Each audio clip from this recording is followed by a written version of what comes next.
আমি এক সাধারণ জোকার। দিনে সবাইকে হাসাই আর রাতে আমার এই কুকুরটি আমার সঙ্গী।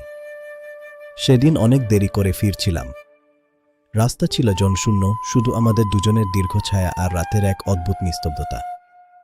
হঠাৎ আমার বন্ধুটা একটা ডাস্টবিনের কাছে থেমে গেল। ভেতরে তাকিয়ে দেখি এক পরিত্যক্ত শিশুকন্যা। সমাজ আজও এদের ব্রাত্য মনে করে। আমি তাকে একা ফেলে আসতে পারিনি। আমার ঘরেই ওকে আশ্রয় দিলাম।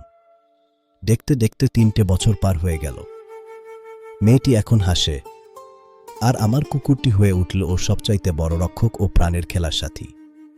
ও যে ওর সবচাইতে আপন। সেদিন আমি বাড়িতে ছিলাম না। এক বিষিত সাপ ঘরে ঢুকল। আমার বীর বন্ধু লড়াই করু শেষ নিঃশ্বাস পর্যন্ত।